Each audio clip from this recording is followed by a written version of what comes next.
Dernier numéro de la semaine, fidèles internautes de l'Eurorat Béni TV. Bonsoir et merci de nous rester fidèles pour les informations du monde agricole. Tout de suite, le sommeil. Si le repos biologique est bénéfique pour les pêcheurs, du côté des vendeuses de poissons, la réalité est tout autre. Entre fluctuations des prix et méventes, vendeuses, écailleuses et commerçantes du marché d'Akasato se sont fait entendre à notre micro. À suivre dans un instant. Dans le dossier, nous faisons escale à Ewekonji dans la commune de Kampopo. Le débordement de l'eau salée a ravagé plusieurs hectares de plantations de canne à sucre, plongeant les producteurs dans l'inquiétude et relançant la question des effets de l'érosion côtière et les inondations sur les activités agricoles.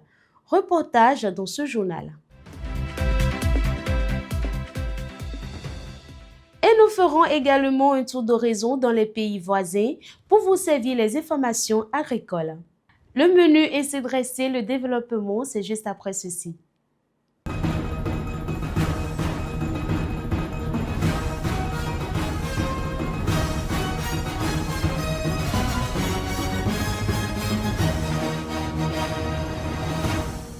La météo est un élément clé pour planifier les activités et les déplacements.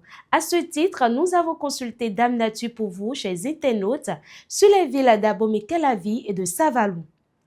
Demain à Abomey-Calavi, le ciel restera très chargé. Les températures évolueront entre 26 et 30 degrés Celsius. En matinée, le ciel sera très nuageux, à couvert avec possibilité d'averse et un risque de plus de 30%. Le vent soufflera du sud-ouest à 10 km par heure avec des rafales pouvant atteindre 15 km par heure. L'humidité restera élevée. Dans l'après-midi, attendez-vous à de la pluie. La température atteindra 28 degrés Celsius, mais la température ressentie sera plus élevée autour de 33 degrés Celsius. Le vent soufflera en moyenne à 13 km par heure, toujours du sud-ouest. À Savalou, le ciel sera légèrement nuageux en matinée. La température sera de 28 degrés Celsius, ressentie jusqu'à 33 degrés Celsius. Le vent oscillera autour de 6 km par heure, direction ouest-sud-ouest, avec une humidité relative de 75%. Dans l'après-midi, place à un beau soleil sans nuages. Le vent soufflera en moyenne à 12 km par heure, venant du sud-ouest. La température moyenne sera de 34 degrés Celsius avec des pics pouvant atteindre 39 degrés Celsius. Le gouvernement béninois a décidé de maintenir pour la campagne agricole 2026-2027 les prix subventionnés des engrais dans un contexte de hausse et de volatilité des marchés internationaux. Évaluée à 31,8 milliards de francs CFA, cette mesure vise à protéger les producteurs et à soutenir la campagne agricole nationale.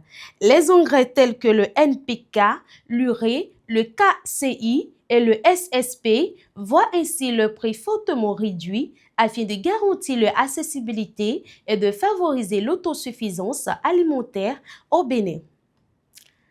Ouverts depuis le 1er mai aux pêcheurs, les lacs sont de nouveau accessibles après plusieurs mois de repos biologique.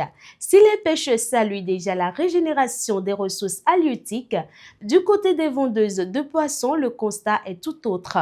Hausse des prix, baisse des ventes et pouvoir d'achat en difficulté au marché d'Akasato, commerçantes et écailleuses tirent la sonnette d'alarme.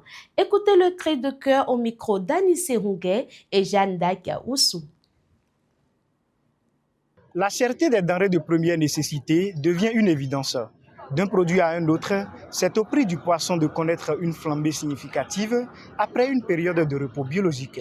Nous nous sommes rendus dans le marché d'Akasato pour nous enquérir de la situation auprès des vendeuses de poissons et des acheteurs.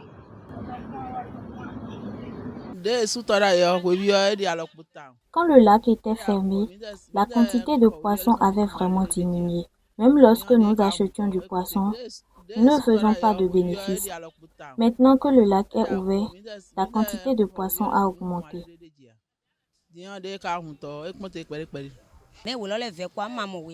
Quand le lac est ouvert, nous trouvons du poisson à acheter, mais nous n'arrivons pas à vendre. Nous constatons que les temps sont vraiment difficiles dans le pays. Les poissons que nous achetions à 5 000 francs coûtent désormais 8 000 francs. De plus, le poisson devient cher et les acheteurs n'aiment plus acheter. C'est la situation que vivent les vendeuses de poissons frais au marché d'Akasato après la réouverture des lacs. Vendeuses comme écailleuses disent toutes subir les effets de cette hausse qui fragilise leurs activités. Nous, les écailleuses de poissons, rencontrons beaucoup de difficultés. Ce sont les pêcheurs qui vont sur le lac pour amener le poisson avant que nous puissions avoir du travail. S'ils ne trouvent pas de poisson et n'en rapportent pas, nous ne pouvons pas travailler. Comparativement à l'année dernière, les prix des poissons ont nettement augmenté, une situation qui réduit le pouvoir d'achat des clients et ralentit les ventes, avec des conséquences directes sur les revenus des actrices du secteur. Malgré l'ouverture du lac, le prix du poisson reste toujours élevé. Nous n'arrivons pas à vendre. Comparativement à l'année dernière, les prix du poisson frais ont augmenté. Quand les lacs sont fermés, nous rencontrons des difficultés et quand ils sont ouverts, c'est pareil. Face à cette situation, les vendeuses de poissons frais au marché d'Akasato lancent un appel aux autorités compétentes, notamment aux autorités gouvernementales, afin que des mesures soient prises pour réguler les prix et soutenir les acteurs. Nous voulons que l'État nous aide à satisfaire nos besoins. Entre difficultés quotidiennes et espoir d'amélioration, ces femmes continuent de s'adapter dans un contexte où l'accès aux poissons devient de plus en plus difficile pour les populations. Ce vendredi 15 mai 2026, à l'hôtel Casa Cielo, s'est tenu l'atelier d'apprentissage annuel de Améa Bénin en partenariat avec la Chambre nationale d'agriculture du Bénin et en collaboration avec ACED. Cet atelier a rassemblé plusieurs représentants de structures agricoles. Il s'inscrit dans un contexte où les acquis issus des projets et programmes restent souvent insuffisants, documentés, analysés et diffusés, limitant ainsi les opportunités d'apprentissage collectif et l'amélioration continue des pratiques d'accompagnement des organisations agricoles et des entreprises du secteur. Le gouvernement béninois, avec l'appui du Japon et de l'Organisation mondiale de la santé, OMS, a procédé à Parakou au lancement du projet Service de santé d'urgence vitaux. Cette initiative vise à renforcer l'accès aux soins d'urgence, la surveillance des maladies, la prise en charge de la malnutrition sévère ainsi que la résilience du système de santé dans les départements de la Liborie et de l'Atakora. Le projet cible particulièrement les populations déplacées et les communautés d'accueil. À l'international, en Côte d'Ivoire, la direction générale du Conseil coton ANACAD, Carité, a rappelé les prix officiels de la campagne ANACAD 2026, fixés entre 400 francs CFA kilogramme au brochon et 484 francs CFA par kilogramme au port selon les différents niveaux de commercialisation. Elle appelle à tous les acteurs à respecter strictement ces prix afin de protéger les revenus des producteurs, d'assurer une filière organisée et transparente et de lutter contre les pratiques frauduleuses sous peine de sanctions prévues par la réglementation. Wascal a remis un serveur à l'Agence nationale de protection civile du Togo afin de renforcer les capacités de collecte et de gestion des données liées aux risques climatiques. Cette dotation vise à améliorer la surveillance, l'anticipation et la réponse aux catastrophes grâce à des systèmes d'information plus performants. Une initiative qui s'inscrit dans le renforcement de la résilience climatique en Afrique de l'Ouest à travers la coopération scientifique et institutionnelle. L'eau, source de vie pour les populations et les cultures, est devenue une source de désolation à Ewekonji, dans la commune de Grand Popo. Dans cette localité, le débordement de l'eau salée a détruit près de 8 hectares de plantations de canne à sucre, plongeant les producteurs dans le désarroi. Viou Justin Adondé, Anissé Ronguet et Léonide Jossé se sont rendus sur les lieux. Suivez le constat et les cris de cœur des producteurs dans ce reportage. Fidèles internautes de Le Rural Bénin TV, l'eau qui est censée être une source d'espoir pour nos agriculteurs est en train d'être une menace. Ici, nous sommes dans la commune de Grand Popo à Iwekondi, où l'eau salée a détruit toute une plantation de canne à sucre pour les producteurs de cette région. Quelles sont les réalités? Quels sont les inconvénients? Quelles sont les menaces auxquelles ils sont exposés? Nous allons le découvrir dans cet élément.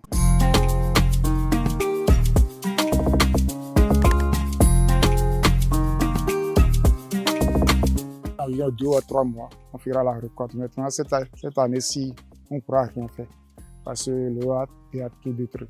Moins de 2 mois avant la récolte, les producteurs de canne à sucre de Iwekondi dans la commune de Grand Popo espéraient terminer la saison sur une note positive. Mais aujourd'hui, leurs espoirs s'effondrent. Sur près de 8 hectares, un phénomène inhabituel s'est installé. Une progression d'eau salée qui envahit progressivement les plantations. Une situation que les producteurs disent ne jamais avoir vécue auparavant. Et puis un jour, on s'est levé, on est allé au champ, on a constaté que progressivement, les plantes sont en train de mourir. Et après nous analysons, on a constaté que il y a l'eau qui vient. Mais cette eau-là, ce n'est pas le fleuve Mouno. Et nous ne sommes pas à l'heure du fleuve Mouno, on va dire que c'est le fleuve Mouno qui a amené l'eau. Et c'est ainsi qu'on a commencé. Et au jour le jour, l'eau vient jusqu'à ce jour, on doit dire que on n'a plus rien. On n'a plus rien pratiquement. L'année passée, c'est venu, mais ce n'est pas trop dur. C'est un intervalle de 2 semaines, c'est encore parti. Mais cette année, c'est venu dans le mois d'avril. Jusqu'à présent, en mois de mai, 15 mai, plus ça n'a pas encore pris une décision. Je ne sais pas si l'eau va continuer ou pas. Ça détruit d'autres plantations. Avançant progressivement, cette eau salée a gagné du terrain, atteignant près de 8 hectares de plantation. Les dégâts sont visibles et préoccupent fortement les producteurs à l'approche de la récolte. Cette situation a touché environ 8 hectares. Sur les 8 hectares, tous les 8 hectares sont irrécupérables parce qu'il n'y aura plus de trucs là. Tel que vous le savez, la plante a besoin d'être vivante pour pouvoir bénéficier de la photosynthèse. Maintenant, elle n'est pas vivante. Comment elle aurait bénéficié de la photosynthèse? Cette situation a touché tous les producteurs de Iwekondi, pour ne pas dire tous les producteurs du Grand Popo. Et ce n'est pas sûr que l'année prochaine, cette superficie que les gens ont cultivée cette année, ils vont encore faire. Car les plantes vont mourir, la terre est salée et il n'y aura plus de pépiniers.